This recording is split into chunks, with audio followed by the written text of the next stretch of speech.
Assalamualaikum warahmatullahi wabarakatuh. Ketemu lagi dengan Pak Safril dalam pembelajaran fisika. Nah, siswa sekalian, pada pertemuan kali ini kita akan belajar tentang listrik dinamis. Ruang lingkup materi ini ada alat ukur listrik, hukum Ohm, hukum Kirchhoff, daya dan energi listrik. Nah, untuk lebih jelasnya, marilah kita ikuti pembelajaran berikut ini. Baik anak bapak sekalian, sekarang kita lanjutkan materi kita di sesi kedua, yaitu konsep arus listrik.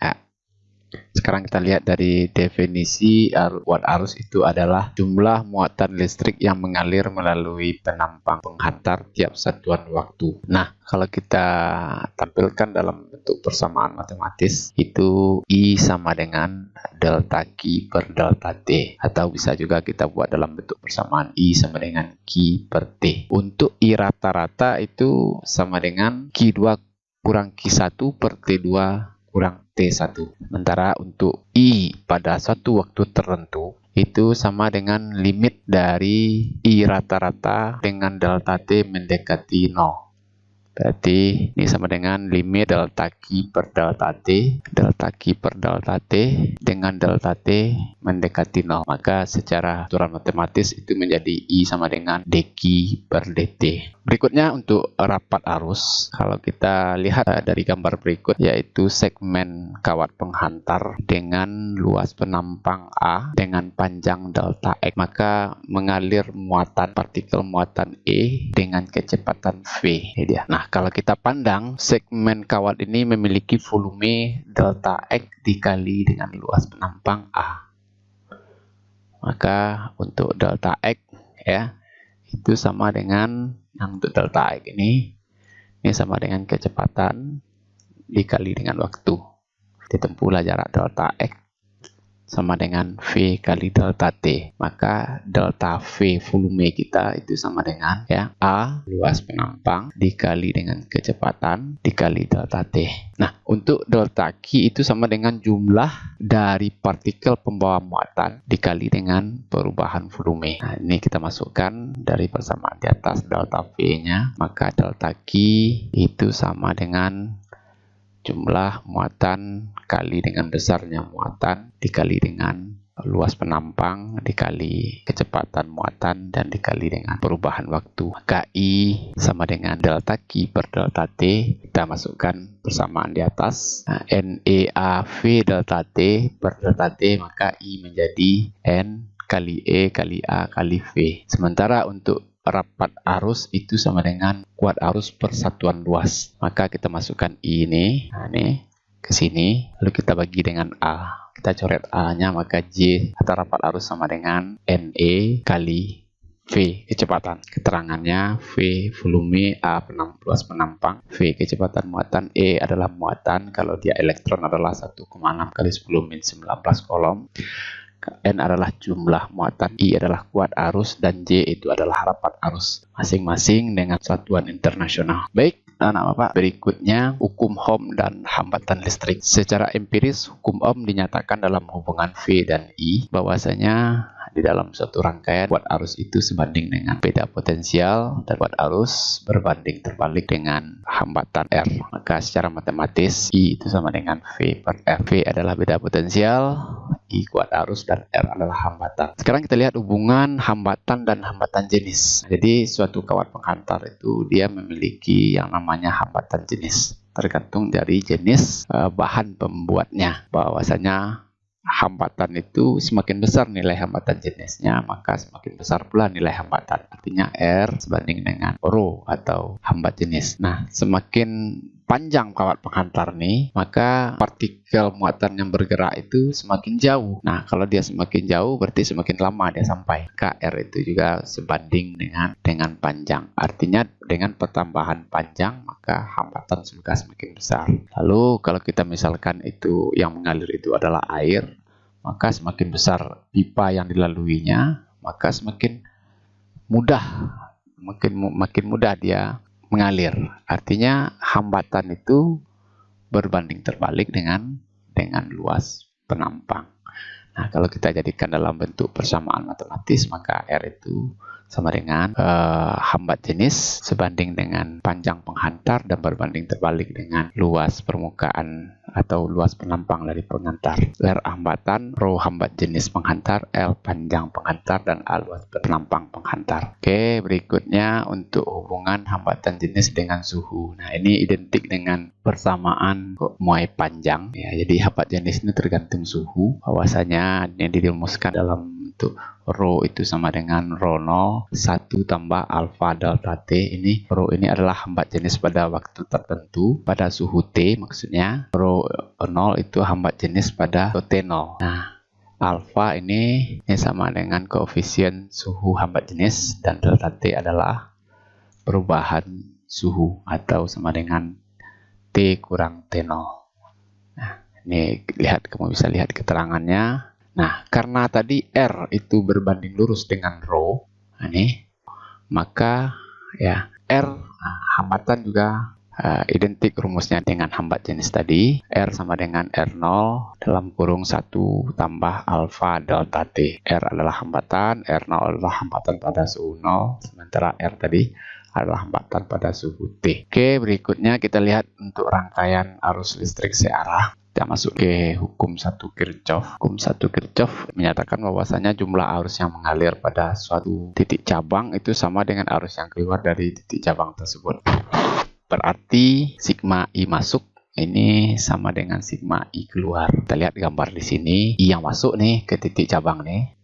Oke, yang saya lingkari ini titik cabang. Maka arus yang masuk, sementara yang keluar ini dia. Maka yang masuk, ini dia. Sementara yang keluar, ini dia. Jumlah I masuk sama dengan jumlah I keluar.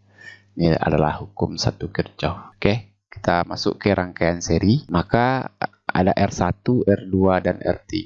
Kita hubungkan dengan baterai V, maka akan mengalir arus I. Ini dia. Arus I ini terus masuk ke R1, ya kita namakanlah I1. Masuk lagi ke R2, kita namakan I2, dan masuk ke R3 namanya I3. Nah, karena tidak ada percabangan, jadi logika kita mengatakan bahwasanya besarnya I di sini akan sama di setiap R. Karena tidak ada cabang, berarti di sini I sama dengan I1, sama dengan I2, sama dengan I3. Nah, dari gambar di atas kalau kita perhatikan V ini dari baterai ini menghasilkan ya V di ujung R1 ke sampai ujung R3. Nah, di mana V ini akan terdistribusi menjadi V1, menjadi V2, menjadi V3.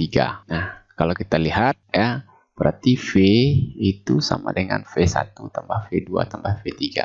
Nah, sesuai dengan hukum Ohm bahwasanya V sama dengan I kali R. Nah, berarti kita pindahkan ini ya. V sama dengan V1 tambah V2 tambah V3. Berarti untuk V ini dia. Untuk V1 ini dia. I1 kali R1 untuk V2. I2 kali R2 untuk V3. I3 kali R3. Nah, karena I1, I2, dan I3 tadi sama dengan I, maka kita ganti I. Semua I. Sini juga I. Nah, karena R total kita ini kena rangkaian seri, maka kita ganti dengan R seri. Maka I kali R seri sama dengan I dikali R1 tambah R2 tambah R3. Maka R seri sama dengan R1 tambah R2 tambah R3. Baik, berikutnya untuk rangkaian paralel ya, ada R1, R2, dan R3. Lalu di percabangan maka kita sambungkan ke sumber baterai V. Maka mengalir arus I ya. Maka tegangan antara titik cabang yang saya tunjuk sini dengan ini sama dengan tegangan baterai. Berarti di sini ya, kalau kita lihat untuk I masuk ke titik cabang sesuai dengan hukum 1 Kirchhoff, maka I ini akan terbagi menjadi I1, I2, dan I3. Nah, sesuai dengan hukum Ohm bahwasanya V1 itu sama dengan V yang di cabang pertama ini sama dengan I1 dikali R1, V2, I2 dikali R2, V3, I3 dikali R3. Maka I1 sama dengan V per R1, V per R2, V per R3. Nah, kita di sini V karena dia adalah rangkaian paralel, maka beda potensialnya sama di semua cabang. Nah, sekarang sesuai dengan hukum 1 Kirchhoff tadi bahwasanya nih I sama dengan I1 tambah I2 tambah I3, maka kita pindahkan untuk I itu adalah ya V per R total. Sementara untuk I1 ini dia.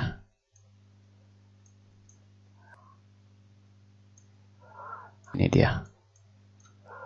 Maka ya karena V-nya sama kita keluarkan, V-nya bisa kita coret. Nah, R total kita di sini karena dia rangkaian paralel kita ganti dengan rangkaian R paralel. Seper R paralel, pengganti paralel itu sama dengan seper R1 tambah seper R2 tambah seper R3. Nah, ada susunan hambatan ini yang tidak bisa kita dekati dengan rangkaian seri dan paralel. Kita kenal dengan jembatan Weston. Ini kira-kira model pertama dari jembatan Weston. Nah, jadi di sini ada kawat penghantar lalu dihubungkan dengan baterai, dan di ujung juga penghantar ini disambungkan dengan R1 dan R2. Di antara R1 dan R2 kita sambungkan galvanometer melihat apakah ada tidaknya arus mengalir pada suatu penghantar. Maka ujung galvanometer ini kita geser kawat penghantar nih. Nah, ini kita geser kiri dan ke kanan ya. Nah, ada suatu titik ya. Pada suatu titik nanti jarum G ini menunjukkan nilai 0. Nah, artinya kalau G menunjukkan nilai 0 itu berarti tidak ada arus yang mengalir. Ini kalau sama dia dengan 0, nah, maka tidak ada arus mengalir. Artinya kalau kita ukur panjang L1 dan kita ukur panjang L2, maka R1 dikali L2 itu sama nilainya R2 dikali L1. Syarat jika G sama dengan 0, maka R1 L1 sama dengan R2 L2. R adalah hambatan, satuannya ohm, adalah panjang logam atau pelat pengantar, satuannya meter. Kita lihat model yang kedua. Nah, model yang kedua kita susun rangkaian seperti ini, jembatan Weston tadi. Ada R1, R2, R3, dan R4. Nah, kalau kita hubungkan dengan baterai nanti, jadi kira-kira arusnya kemana nih? Nah, ini kita dekati dengan apa? Dengan paralel, ya nggak mungkin juga ini sambungannya di sini berbeda ya. Nah, inilah, dia bisa juga bentuknya seperti ini. Ya, jadi memvariasikan model rangkaian saja. Jadi jangan sampai kamu terkecoh dengan model rangkaian seperti ini. Nah, KR1 ini kita kali dengan R3 sama nilainya dengan R4 dengan R2 kali R2. Maka arus yang mengalir pada R5 itu juga sama dengan 0. Berarti I sini sama dengan 0. Kalau I pada R5 tidak ada, berarti R5 tidak kita perhitungkan dalam rangkaian. Sehingga rangkaian kita menjadi R1, R2, R3, dan R4. Nah, ini bisa kita selesaikan dengan ini secara seri. Ini dia. Ini seri juga, ini dia. Nah, RS1 dan RS2 ini paralel. Nah, ini dia menjadi RP. Model yang ketiga, nah, jika R1 kali R3 tadi tidak sama dengan R2 dikali R4. Nah, ini kita selesaikan dengan cara delta star. Delta star itu kita ubah rangkaiannya RA, ada RB, ada RC.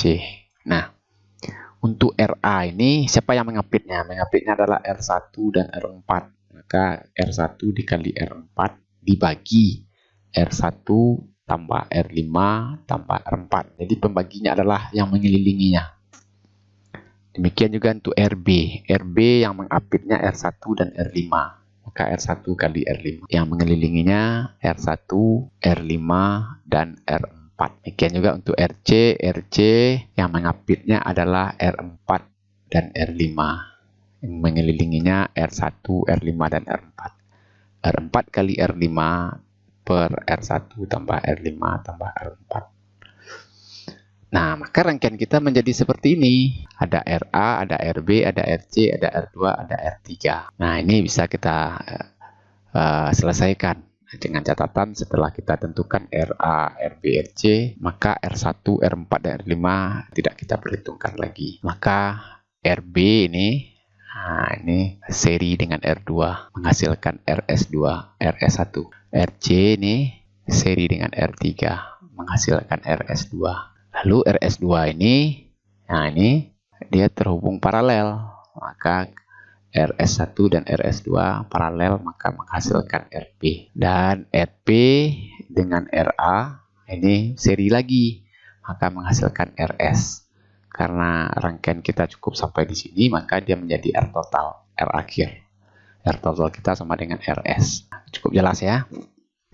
Lalu hukum 2 Kirchhoff, bahwasanya pada rangkaian listrik tertutup jumlah aljabar gaya gerak listrik itu sama dengan penurunan tegangan adalah sama dengan 0. Nah, ini kira-kira ilustrasi penyelesaiannya. Pertama, kamu tentukan dulu arah dari masing-masing lob. Nah, arahnya bebas kamu menentukannya. Lalu kamu tentukan juga arah arus pada masing-masing cabang dengan memperhatikan hukum 1 Kirchhoff. Ketiga, jika arah arus sama dengan arah lob, maka tanda arus I kali R-nya positif dan sebaliknya. Kalau dia tandanya berbeda, maka tanda arus I kali R-nya negatif. Dengan mengikuti arah lob juga, kalau bertemu dengan GGL, tanda garis panjang, ini dia garis panjang. Ini yang saya tunjuk nih. Nah, ini positif. Kalau dia garisnya pendek, nih, nah ini tandanya negatif. Demikian sebaliknya. Lalu selesaikan bersama matematis dengan metode eliminasi atau substitusi untuk mendapatkan nilai kuat arus pada masing-masing cabang. Kita bisa juga menentukan beda potensial antara dua titik. Nah, kita VAC ya, atau beda potensial dari titik A ke titik C itu sama dengan sigma E tambah sigma IR. Lalu energi dan daya listrik. Nah, ini sebenarnya di SMP kamu udah belajar. Saya singkat saja. Energi listrik itu sama dengan W sama dengan QV. Atau Q itu tadi sama dengan I kali T. Maka W kita sama dengan V kali I kali T atau I kuadrat RT atau V kuadrat per R kali T. Nah, daya listrik itu adalah W per T. Maka kita bagi saja V kali I kali T bagi T. Tinggallah V kali I. Atau tinggal lagi I kuadrat R. Atau tinggal lagi V kuadrat per R.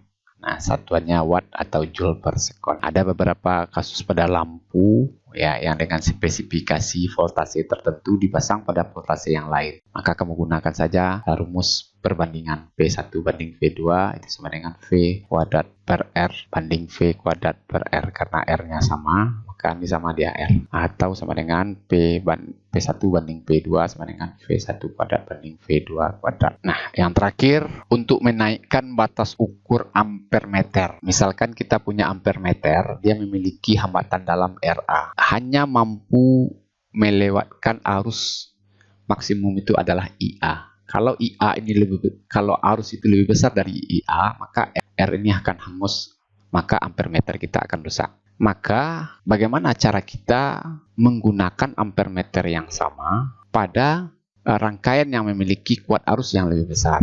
Caranya yaitu dengan memasang hambatan SAN. Ini dia hambatan SAN. Jadi kalau I kita itu lebih besar daripada IA, jadi di sini saya buat IN itu lebih besar daripada IA. Nah, kalau IN ini masuk ke sini, maka RA akan hangus atau rusak. Ampere meter akan rusak. Maka kita pasanglah hambatan SAN ini supaya apa? Ada arus yang mengalir pada hambatan SAN. Ya. Nah, sekarang IN ini sama dengan N kali IA. Ya, kalau IA itu misalkan 10 ampere, maka IN ini bisa 100 ampere. Artinya mungkin berarti 10 kali IA. Maka bisa kita hitung N itu sama dengan IN per A. Nah, sesuai dengan hukum Kirchhoff 1 atau hukum 1 Kirchhoff, itu I itu sama dengan, ya, I yang ini sama dengan IN dikurang IA. IN dikurang IA. Nah, karena RA dan R SAN itu tersusun paralel, maka beda potensial antara titik ini sama ini, baik yang melalui RA maupun yang melalui R SAN itu sama. Berarti IA dikali RA sama dengan I dikali R SAN. Kita ganti I itu dengan IN kurang IA. Ya, kita ganti IN-nya. IN-nya sama dengan N kali IA dikurang IA. Berarti ini kita keluarkan N kurang 1 dikali IA. Di sini IA-nya kita coret. Maka tinggallah RA itu sama dengan N kurang 1 kali R SAN. Maka R SAN itu sama dengan RA per N kurang 1. Nah, apa itu IA batas ukur maksimum ampere meter mula-mula. Jadi karakteristik batas ukur maksimum dari ampere meter yang kita pakai. Lalu IN adalah batas ukur maksimum ampere meter setelah kita beli R SAN. Jadi berapa arus yang bisa kita lewatkan yang lebih besar setelah kita beri hambatan SAN. RA adalah hambatan dalam ampere meter dan R SAN adalah hambatan SAN yang kita berikan. maka N adalah kelipatan kenaikan dari batas ukur. Lalu untuk voltmeter juga bisa kita lakukan seperti itu.